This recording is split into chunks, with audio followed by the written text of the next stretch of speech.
Hi, everyone, and welcome back to another episode of Wide Open with Ashlyn Harris. So, my son, is obsessed with dinosaurs. So, here we are. We're in his room, and I'm like, it's so cute. And I love being a mom. So, I'm not going to hide it or take it down. We're just here, and I'm going to take you on a safari during Christmas. So this weekend, I'm really excited. Sophia has been given the opportunity to sit down with Kamala to do one of her book tours in Toronto. So I'm really excited. I know Sophia is super excited, and yeah, we're both going to go to Toronto this weekend and get some time with her and Doug and the family and yeah, just re-energize because it's been one hell of a year, especially the current landscape of politics. So it'll be really nice to be around familiar faces, to say the least. Sophia is very close with Kamala, and Sophia's been campaigning and being such a servant to America and politics for a very long time. And that's like her passion is democracy and justice. And I love supporting her and how happy and excited she gets to kind of serve her country and in a different way than I served my country, being a professional soccer player for the US team. So Saturday night, a bunch of us lesies, all my cute little gay girlfriends, we had a date night and we went to Hannah Berner's comedy show, and it was so much fun. I laughed my ass off. Allie opened for Hannah, and her whole set was about lesbians, and I was fucking cackling so hard at one point. She could hear me, and I was like up in a box, and she was just like making everyone gag over her content. So we had a really good time, and then a few of us drove upstate to have a little weekend, especially with the ruling of the Supreme Court. It was such a good time to just celebrate with my queer little friends, and we watched the holiday and we made fires and ate good food and set up all the Christmas decorations.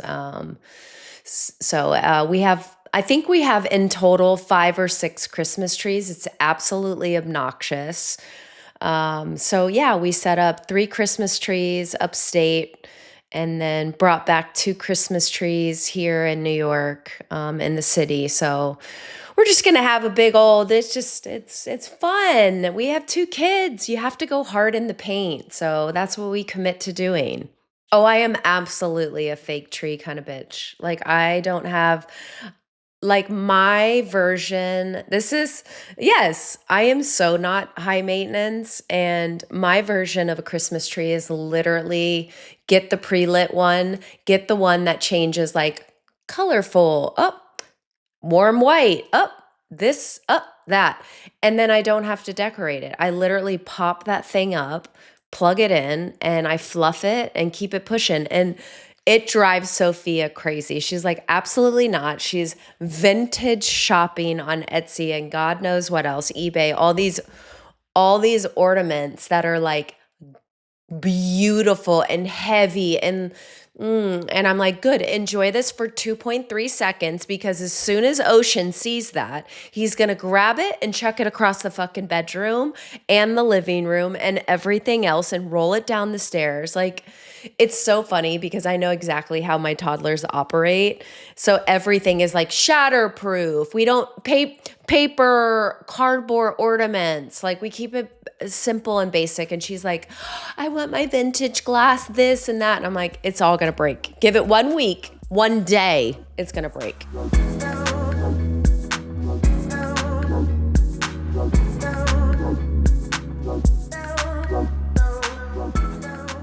Hi, everyone. Welcome back to Wide Open. I'm your host, Ashlyn Harris, and today I'm sitting down with someone who's redefining what it means to lead both with a backbone and with heart. Congresswoman Jasmine Crockett is here.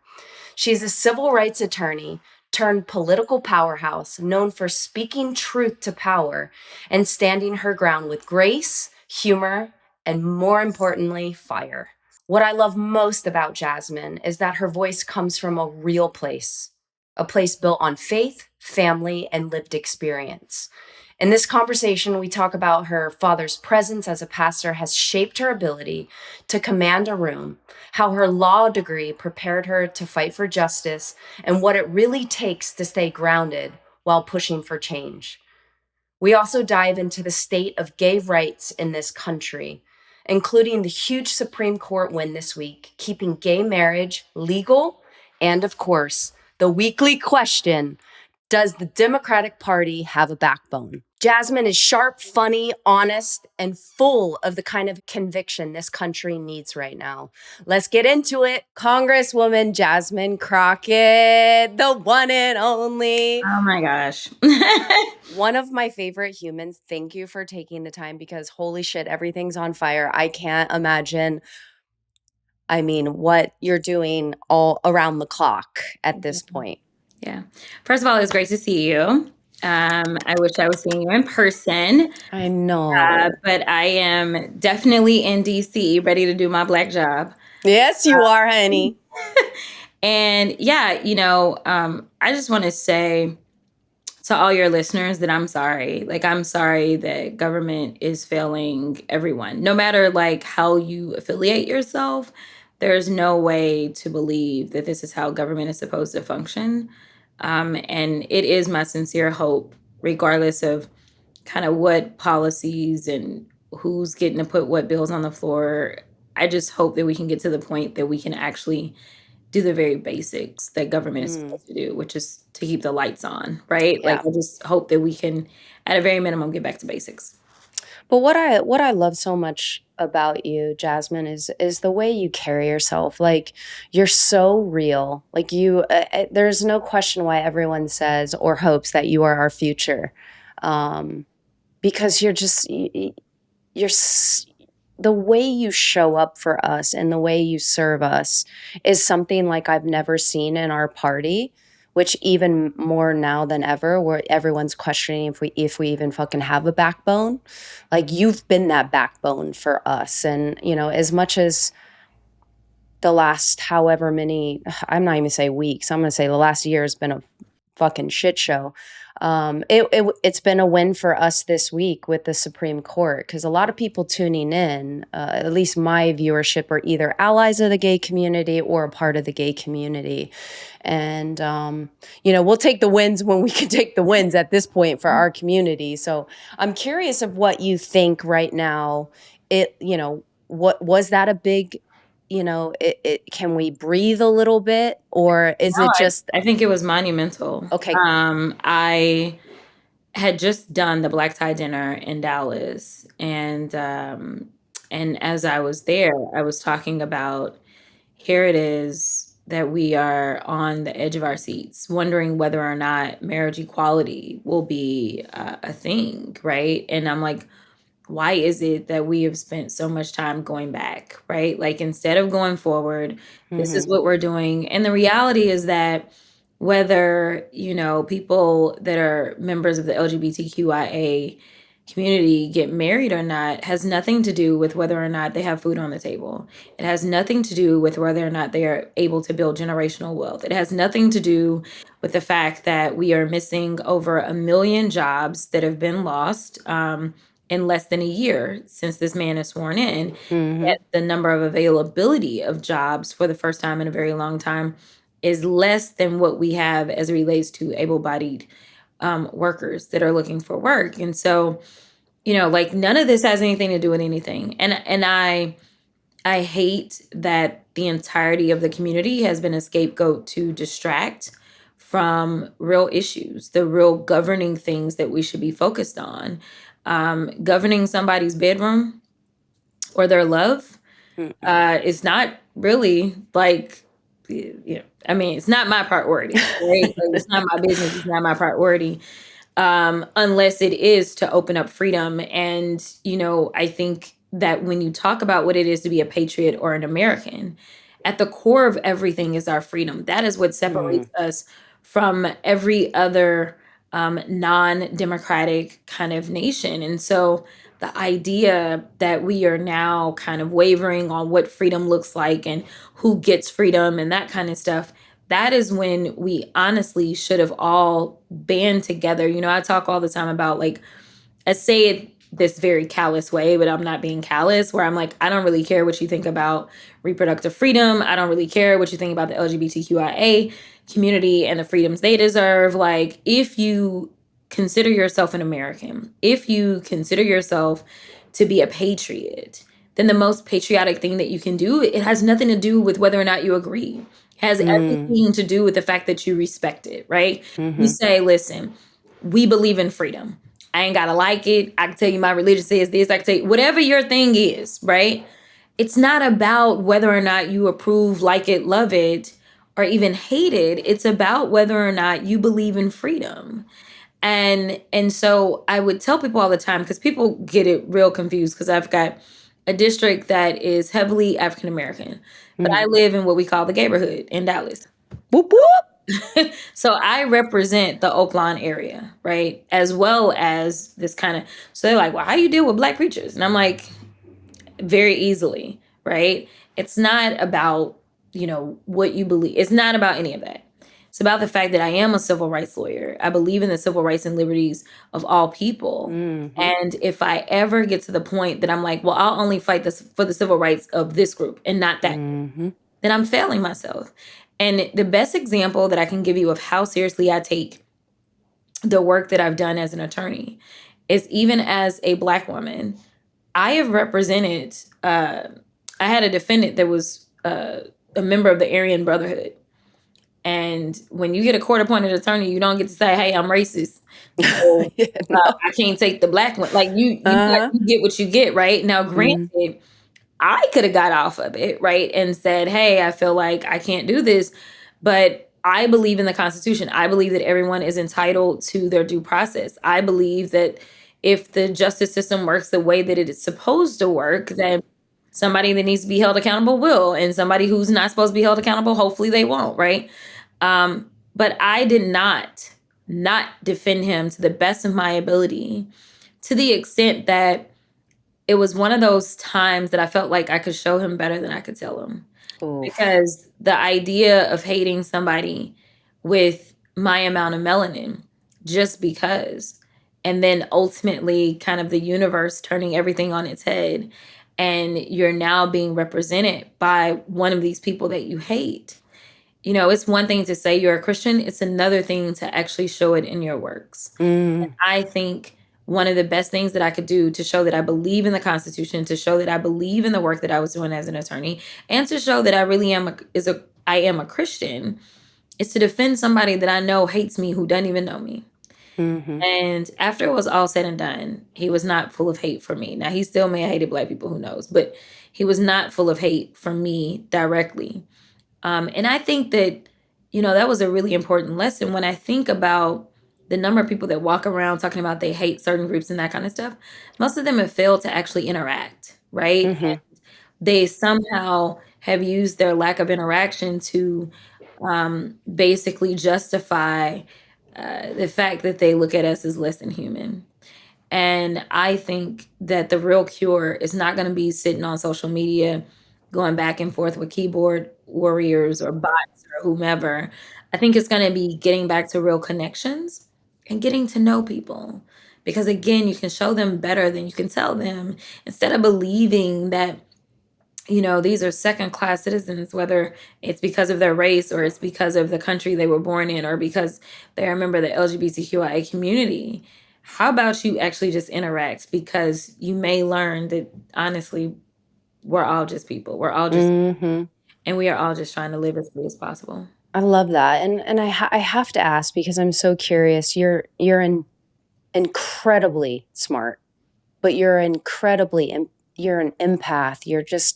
You get it. And I wonder where this comes from, because you're so in your body with who you are and how you show up. And you can be in a room with you for 30 seconds and you can feel that. It's electric. You make people want to be better. And I'm curious, where did you find this voice and this passion and this fearlessness when you hit the floor and you're just like in your element. Why politics? Like, I have so many questions. Um, I ask God all the time, why politics? Lord have mercy. As I've said so many times, I never had to worry about death threats when I was representing actual killers. It was only once I decided that I wanted to be a representative of the people as a whole that I ended up having to deal with death threats and needing security and all that kind of stuff. I literally Mhm. was sit in jail cells with actual people that had killed people. And I was like, I'm good. Like it is what it is. But I think that we all interpret our experiences through whatever lens we do, right? And Mhm. so I look at everything that I've experienced as the things that have shaped me. And, one of the things that I consistently hear as I travel the country is that, I was built for such a time as this. And it is a heavy burden to have to know that we are really at a historically low place in our country. And to really a lot of days, because I am very much human, just want to give up. Um, I don't have to do it. I get harassed and people say crazy stuff like I'm becoming a millionaire doing this. I'm like, bro, I am doing Mm-mm. like this ain't where it is because I'm also not gonna play with these people. You're not gonna find me doing none of this nonsense that Trump is up to. Mm-mm. I already know they will put me under the jail. Also, it's just wrong. Obviously. For me, it's about, what is your purpose? And I think that I feel so confident in the fact that this has nothing to do with me. There are people that were born into certain political families. They knew forever that they would be in politics. They, charted their every move, what they majored in, and, whether or not they went to law school, whose offices they worked in. That wasn't me. I never worked on the Hill. I never interned on the Hill. I never thought about the Hill whatsoever, from a state level or federal level. Like it wasn't anything that I aspired to. There were so many people because my predecessor had been in the seat for 30 years that had been Mhm. tracking her down, trying to get the nod, like trying to figure out what is it going to take. That wasn't me. It was none of that. And so I have no reason to be fearful because I am so confident that this wasn't my plan, it was God's plan on my life. And I think that's the only way to explain. I was talking to one of my friends the other night and I was like, sometimes I just sit back and I think about all that I've done and I literally have not been in Congress for a total of 3 years. Like It's I'm crazy. not at 3 years yet, right? And I was explaining that as I was on my flight coming back to DC, I was like, yeah, there's some old Republican that was on my plane. I was like, I have no idea who it is. And it's someone in my delegation, right? I'm like, no clue, no idea who he was whatsoever. But the guy that was sitting next to me on the plane was like obviously very into him. So I was like, this is gonna be an interesting ride. Because you're sitting next to me, but whatever. And so, but I thought about that and I was like, he's probably been in Congress for a very long time. And I, as a sitting member of Congress, have no idea who he is. From the delegation of 38 people in Texas, I have no idea who he is. And so I was like, it's crazy because some part of our bubble makes us believe that everybody knows all the elected officials. They know all 435 in the House. They know the 100 on the Senate side. And I was like, it's just fake and false. Mhm. But more importantly, the fact is that, like, while he had on a jacket, I didn't pay attention to his name. He had on a jacket, knowing that he was a member of Congress and all that kind of stuff. It was the flight attendants that knew exactly who I was. It was other passengers that knew exactly who I was. And to think about the fact that I've been able to have such an impact in less than 3 years, which is more than some people that have been here for a very long time, it really only continues to reaffirm that this has never been anything that I did, but it's been the real purpose on my life. And so I am very confident that if for some reason my district said, hey, you know what, we don't like the right way that you represent, we think we want somebody else, I'm cool with that because I believe Mhm. in democracy. I believe that people should have the voices that they feel like are reflective of their will. And I'm completely confident that I will have life after Congress. Like I am like planning, plotting, and like excited about life after Congress because definitely the more I do this, the more anonymous I actually want to be. Yeah. Yeah, Um, I and can imagine. and going It's into private life, I'd get a little bit of a reprieve. I have to ask this question as an athlete because when you are on the floor, it's something I've never experienced, and like you make politics enjoyable now for people like me. Mm. I say that genuinely. Like I fuck with you Yeah. like hard, Yeah. and I got your back, and like what a privilege it is to call you a friend, and the way you show up for your people and the people you don't even know or may not identify with, or but you support, you respect, you hear people, you see people, and it is an absolute gift, and I'm lucky to be a part of that small group in your circle. But I have to fucking know, as an athlete, like preparation is key Mm. in everything I've ever done, representing my country, playing my role, showing up the way I show up. How do you prepare when you go to battle, babe? Like, what are you doing? What are you listening to? Because Yeah. it is like you're taking us to church in a way I've never been. I mean, it is something out of this world. I love it. Yeah. No, I think that that's such a great question. Um, because when you talk about representing our country, you didn't just get to wake up one day and start kind of training, right? You have been training your whole life, and then your training kind of hits a new level when it's time to like, okay, we got to represent the United States. I look at my life in a very similar way. I think the skills that I was able to use and fine tune in the courtroom really helped me, especially as a public defender. As a public defender, it's always, David and Goliath, right? Like, the state has everything and you are limited on your resources. But you've got to make sure that you can put on a vigorous defense of really the underdog, right? And I look at so many people that are in the working class that are struggling right now as the underdogs, Mm, especially right now, because mm, it seems like this administration is picking winners and losers, and they want everyone who is not a Nepo baby, everyone who didn't somehow manage to get their hundreds of millions of dollars in the bank before they made it into the White House. They basically are beating up on us, right? So I look at it like, okay, I've been a criminal defense attorney, I've been a public defender, I've been the underdog, and I've had to make a way out of no way. And I've had to come up with the creative arguments. And people don't understand the skill set that you need as a defense attorney is a lot different than as a prosecutor. As a prosecutor, you got all the information for the most part, right?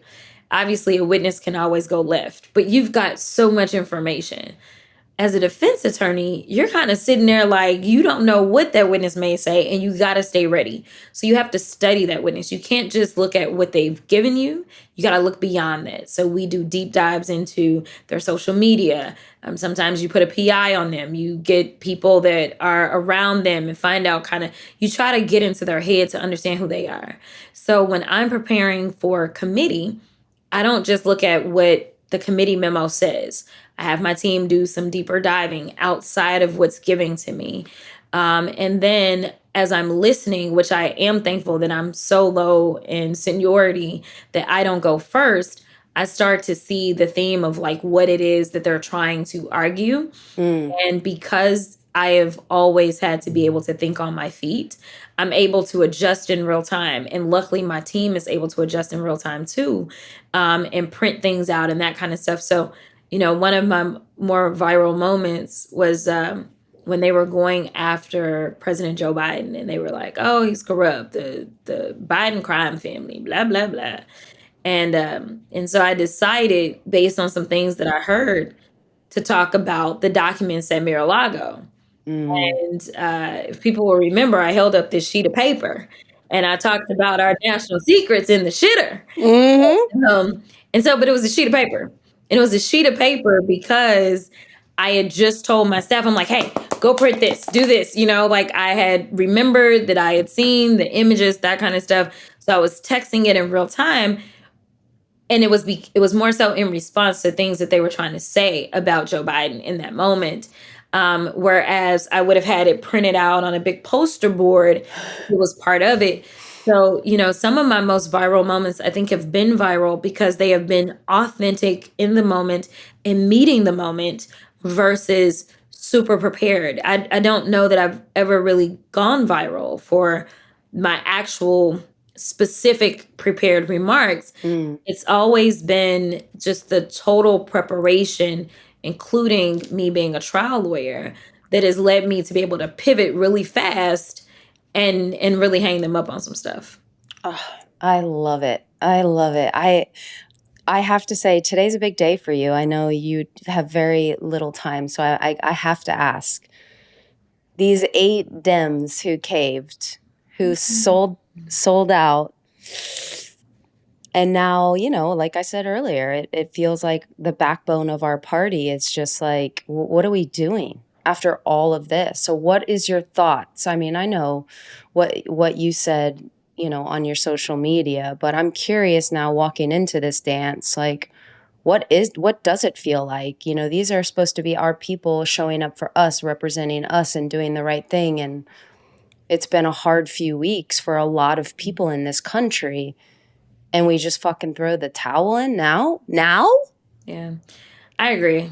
My deal is, listen, if you were gonna cave, you should have just went ahead and caved early on and save everybody all the drama.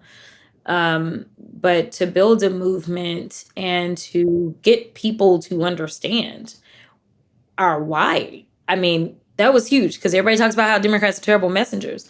But it's like we laid out our why, but then you folded and you didn't get the why. So were you lying? Like, this gets me to those voters that look at the parties and say that they're the same.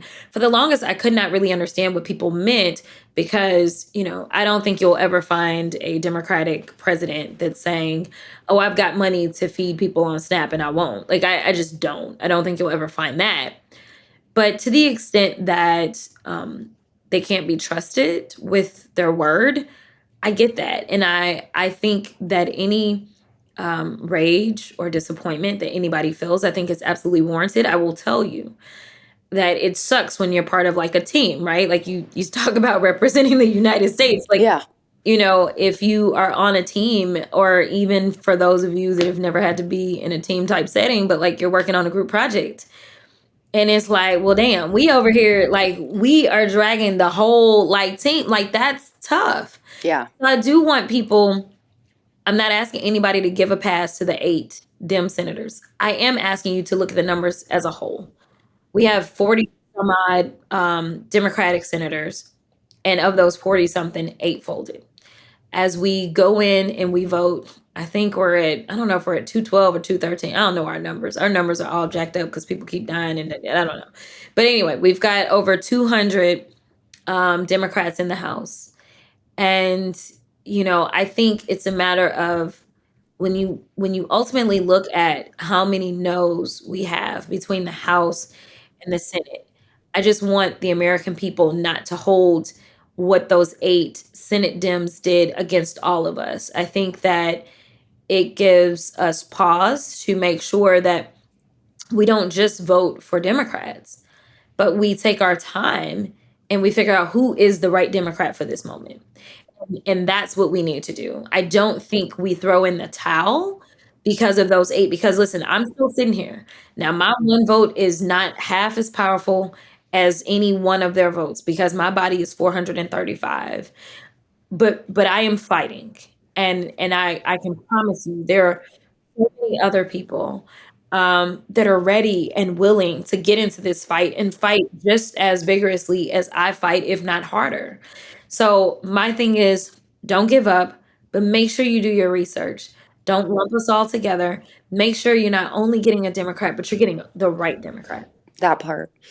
And then today, I can't pass over it, clearly. Kind of news came out about the dog that hasn't barked. Mm-hmm. So some That was a lie. emails have been, coming out. And I'm curious what I mean, Like, of course, we're not surprised by it, but what are your thoughts on this? Yeah, so first of all, kudos to the Epstein estate, and no kudos for the FBI director, Patel, and no kudos for the director of the DOJ, Pam Bondi. No kudos. They get nothing Yeah. from us. Yeah. They've had subpoenas for months and somehow they Mm-hmm. got nothing. Whereas the Epstein estate um, obviously understands what a subpoena is and has decided that they're not trying to play around with it. Now, whether or not there's still so much more to give us, who knows? But at least they are turning over documents. So the Oversight Committee was in receipt of approximately 20,000 documents that we've now released. That's from the Epstein estate. I just want to clarify that this ain't coming from the people who we actually oversee at the DOJ. And so there are many more communications. These communications obviously predate Epstein's death because he died in 2019. Yeah. Obviously, can't be sending emails from the other side. So these are contemporaneous thoughts, and the reason that I bring that up is because I want people to understand. Because he about to be like, it's a hoax. This is lie. No, no, no. This was in real time. Okay, Yes. this Yes. is not created out of thin air. No. This was at the time, right?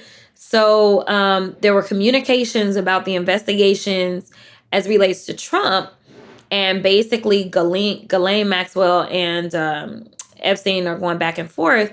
And basically, the portion that you referenced was that they were like, no law enforcement has mentioned that Trump has said anything about him, which insinuates he knows something. Because Oh, I mean, yeah. an email that says that Jasmine ain't said nothing ain't gonna mean nothing. I mean, because I don't know anything to say. There would never be an email that says that, right? Yeah. So and it was in context of criminality.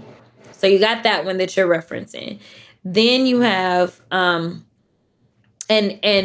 there was mention of a victim being at a home with Trump Mm-hmm. or whatever on that particular occasion. Exactly. And then there was this email. So, if you've been really following like intently, then you know that there's been a lawsuit against a gentleman, an author, who had been in communication with Epstein. So there's emails between them, and they are talking about basically the CNN may ask about Trump's relationship with Epstein at one of the forums. So this is before he's elected the first time. Mm-hmm. And basically, it was like, Epstein trying to strategize on how to deal with this because he's like, if Trump wins, then this is great because he'll owe us a debt. Yeah. Now, why would Trump owe a debt if he wins? He didn't do anything wrong, right? So that's what these emails were revealing in real time. These were the thoughts that Epstein was having without any influence of Trump and talking about, say, oh, I'll let you out of jail for free, as he's doing with Ghislaine Maxwell. Like, we don't need like unfiltered, raw communications in the time. We know that these are the things that Trump doesn't want out. And the final point I'll make on this whole nonsense is that, we knew that the speaker shut the House down so that he would not have to move forward on the full release, because now we're talking about what the DOJ ain't done. Okay. In addition to Treasury, like we need to get at Treasury. We Mm-hmm. these bank documents about all the money that was going and where it was going and all this kind of stuff. So there's a lot of other places that we can dig for information as well and potentially conduct a more thorough investigation than what was conducted by the DOJ at that time.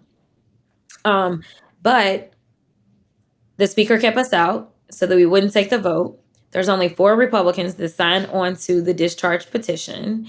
And it's our understanding through reporting that he's been leaning hard on those 4 Republicans to come off the discharge petition to keep us under the 218. We're about to go in, and Rep-elect Grijalva will become Rep Grijalva in a minute, and she's going to sign that discharge petition. And if the name doesn't come off before she signs it, that is enough. That is enough. and we move forward. So Yeah. we will see if he's been effective today. Wow. Well, I know we don't have much time on our hands right now before you go into this, but I have to ask, what are you doing to take care of yourself? Like, what are you doing right now? I mean, I know that your whole life is dedicated to this, and what are you doing to take care of Jasmine right now? I'm not doing very well, but I will tell you that that's another reason that I won't be doing this for forever. Yeah. At the pace that I run, it's just not healthy. I Yeah. know that. And I think it is what this moment requires. But it's not sustainable to do this for years and years and years. I wish I had known that we were going to be on vacation for a number of weeks, almost 2 months, Yeah. because maybe I would have taken a vacation. Instead, I was constantly back and forth thinking we're about to go back in and, really working and obviously working on stuff for the elections.